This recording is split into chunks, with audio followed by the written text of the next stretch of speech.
عیسائی شراب پیتا ہے، عیسائی زنا کرتا ہے، عیسائی غلط کام کرتا ہے، اپنے چرچ میں جاتا ہے، وہاں چرچ کا پادری کہتا ہے کہ تو نے شراب پیا ہے، تو نے زنا کیا ہے، تو نے مرڈر کیا ہے، کوئی بات نہیں، لے اس کو شراب پلاتا ہے۔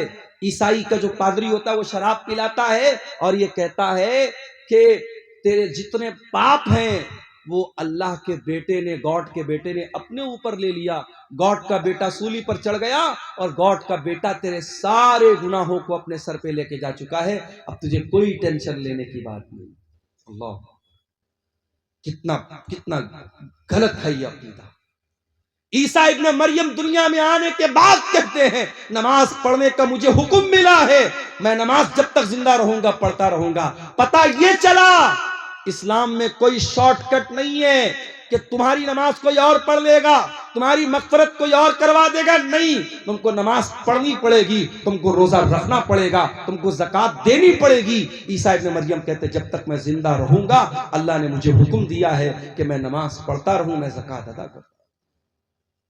وَبَرًّا بِوَالِدَتِي، اور اللہ تعالیٰ نے مجھے اپنی ماں کے ساتھ اچھا سلوک کرنے کا حکم دیا ہے۔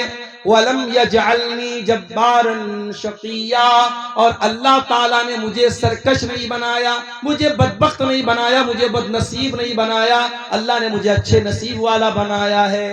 اتنی بات کہنے کے بعد عیسیٰ ابن مریم کہتے ہیں وَالسَّلَامُ عَلَيَّ يَوْمَ وُلِدتُّ وَيَوْمَ أَمُوتُ وَيَوْمَ أُبْعَثُ حَيًّا، میرے اوپر اس دن بھی سلام جس دن میں پیدا ہوا، اس دن بھی سلام جس دن میں مروں گا، اور اس دن بھی سلام جس دن میں زندہ اٹھایا جاؤں گا۔ ہمارا عقیدہ یہ ہے عیسیٰ علیہ السلام سولی پر نہیں چڑھائے گئے۔ کان کھول کر کے سن لو میرے بھائیوں، یہ عقیدہ سمجھ لو۔ عیسیٰ ابن مریم کے بارے میں جب کوئی کسی سے بات کرنا ہو آپ کو عیسیٰ علیہ السلام کے بارے میں صحیح انفارمیشن ہونی چاہیے۔ عیسیٰ علیہ السلام سولی پر نہیں چڑھائے گئے، ان کو سولی پر چڑھانے کی کوشش ضرور ہوئی مگر اللہ تعالیٰ نے ان کو سرکشت آسمان پر اٹھا لیا۔ وہ اپنے شریر کے ساتھ، اپنے جسم کے ساتھ اور اپنی روح کے ساتھ آسمان پر اٹھا لیے گئے۔ ان کی جگہ ان کے ایک ہم شکل کو یہودیوں نے سولی پر چڑھا دیا۔ وما قتلوہ وما صلبوہ، نہ تو عیسیٰ کو قتل کیا انہوں نے، نہ عیسیٰ کو سولی پر چڑھایا، ولکن شبیہ لہم، بلکہ عیسیٰ علیہ السلام کا ایک ہم شکل ان کے سامنے پیش کیا گیا اور اس کو انہوں نے سولی پر چڑھایا۔ اب ہمارا یہ عقیدہ ہے قیامت کے پہلے عیسیٰ علیہ السلام دنیا میں آئیں گے اور دجال کو قتل کریں گے، اور اسی طریقے سے دنیا میں جتنے سور ہیں سوروں کا خاتمہ کریں گے، اور عیسیٰ علیہ السلام جب آئیں گے اور وہ جہاد کریں گے تو وہ اہل کتاب سے بھی جہاد کریں گے، یہود و نصارہ سے بھی جہاد کریں گے، اور جب عیسیٰ علیہ السلام یہود و نصارہ سے جہاد کریں گے تو ان کو جزیہ کا آپشن نہیں دیں گے، وہ ڈائریکٹ دو آپشن دیں گے، یا تو اسلام قبول کرو یا پھر مجھ سے جنگ کرو۔ تو ان کے زمانے میں جزیہ کا آپشن ختم ہو جائے گا، اور اسی طریقے سے عیسیٰ ابن مریم دنیا میں آئیں گے اور کئی سال تک رہیں گے، ان کے دور میں امن اور چین اور سکون رہے گا، اور پھر وہ نیچرل اپنی موت سے ہمکنار ہوں گے، ان کو موت آئے گی اور پھر وہ اللہ تعالیٰ کو پیارے ہوں گے، اللہ کے پاس جائیں گے۔ یہ ہمارا عقیدہ ہے۔ اسی لیے اللہ جب اس واقعے کو بیان کرتا ہے اللہ کہتا ہے ذالک عیسی ابن مریم قول الحق الذی فیہ یمترون، یہ عیسیٰ ابن مریم ہے، یہ اللہ کے سچے قول ہیں، اللہ کی سچی بات ان کے بارے میں ہے جن کے بارے میں لوگ شک اور شبہ کر رہے ہیں۔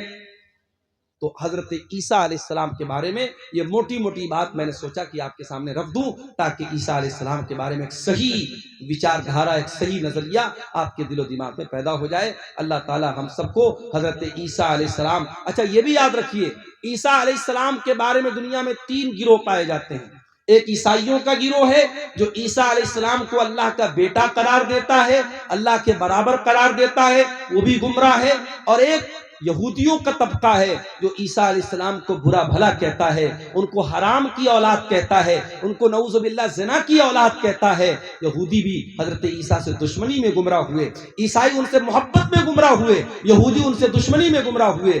اور ایک طبقہ ایسا ہے جو عیسیٰ علیہ السلام پر ایمان بھی رکھتا ہے، ان کو کے بارے میں یہ عقیدہ رکھتا ہے وہ اللہ کے نبی تھے، وہ اللہ کے پیغمبر تھے، بغیر باپ کے پیدا ہوئے تھے، اور اللہ تعالیٰ نے ان کے ہاتھ پر بہت سارے معجزات دکھائے کھائے تھے، اور اس طبقے کو مسلمان کہتے ہیں۔ ہم اور آپ عیسیٰ ابن مریم کے اوپر ایمان رکھتے ہیں۔ میرے عزیزوں، اس تمہیدی گفتگو کے بعد میں نے جو نظم پڑھی تھی تقریر کے بعد، آپ نے غور کیا ہوگا اس نظم میں نے نوجوانوں کو خطاب کیا۔ آج ہمارے قوم میں اگر کوئی طبقہ ایسا ہے جو سب سے زیادہ جس پر کام کرنے کی ضرورت ہے تو وہ طبقہ نوجوانوں کا طبقہ ہے۔ اور دنیا کی ہر قوم اپنے نوجوانوں کو ٹرینڈ کرتی ہے، اپنے نوجوانوں کو مضبوط کرتی ہے، اپنے نوجوانوں پر محنت کرتی ہے۔ آج ہماری قوم کا نوجوان کہاں جا رہا ہے؟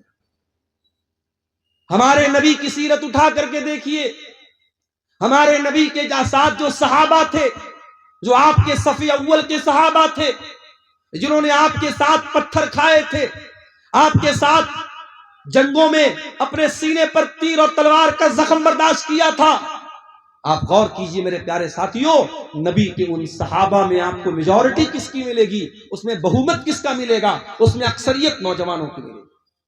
عبداللہ بن مسعود کون ہے؟ نوجوان ہے۔ مصعب بن عمیر کون ہے؟ نوجوان ہے۔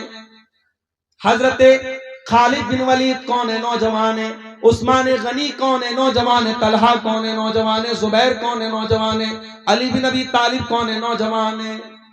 میرے نبی کے صحابہ میں وہ صحابہ جو میرے نبی کے باڈی گارڈ بن کر کے چلا کرتے تھے، جنہوں نے میرے نبی کے ساتھ ہر مشکل کو برداشت کیا ہے، اس میں میرے پیارے ساتھیوں بڑھ چڑھ کر کے حصہ لینے والے نوجوان صحابہ تھے، نوجوان آگے تھے۔ اور یہی وجہ ہے کہ قرآن کریم میں اللہ تعالی نوجوانوں کو ہائی لائٹ کر کے بیان کرتا ہے۔ پرسوں جمعہ کا دن آنے والا ہے، ہم اور آپ جمعہ کے دن سورہ کہف پڑھتے ہیں۔ سورہ کہف میں اللہ تعالیٰ نے ایک واقعہ بیان کیا کہ اللہ تعالیٰ کے کچھ بندوں نے، ایک مشرک بادشاہ کے دور میں وہ رہتے تھے، جب بادشاہ نے ان کو مجبور کیا اسلام کو چھوڑنے کے لیے، توحید کو چھوڑنے کے لیے، تو ان اللہ کے بندوں نے اپنی توحید کو بچانے کے لیے، اپنے ایمان کو بچانے کے لیے اپنے باپ کا محل چھوڑ دیا، اپنے ماں باپ کی حویلی کو چھوڑ دیا، اور ایک گفا میں، ایک پہاڑ کے غار میں جا کر کے سو گئے، اور 309 سال تک اللہ تعالیٰ نے ان کو زندہ صحیح سلامت سلائے رکھا۔ 309 سال تک وہ سوئے رہے۔ اللہ تعالیٰ جب اس واقعے کو بیان کرتا ہے تو اللہ تعالیٰ ایک بات کو ہائی لائٹ کرتا ہے۔ اللہ کیا کہتا ہے؟ انہم فتیۃ آمنوا بربہم وزدناہم ہدی۔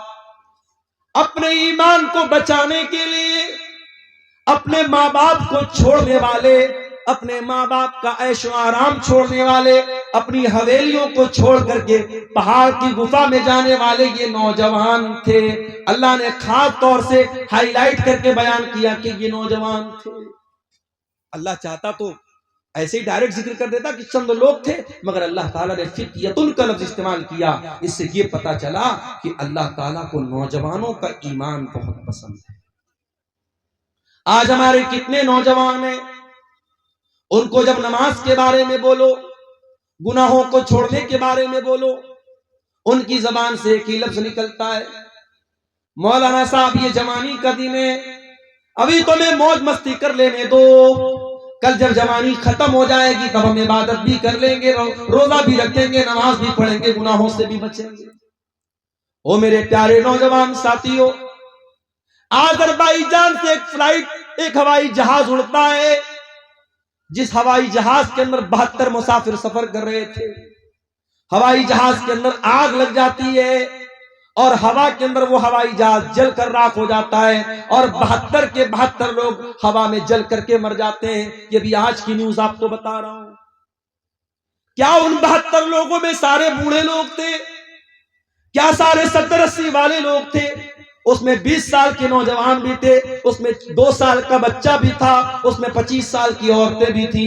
میرے پیارے بھائیوں، جب ہوائی جہاز کے اندر آگ لگ جاتی ہے، اندر کا ویڈیو وائرل ہوا ہے، جا کر کے انٹرنیٹ پر دیکھ لینا، فلائٹ کے اندر جتنے لوگ ہیں وہ مالک کو یاد کر رہے ہیں، وہ مولا کو یاد کر رہے ہیں، وہ اپنے رب کو یاد کر رہے ہیں۔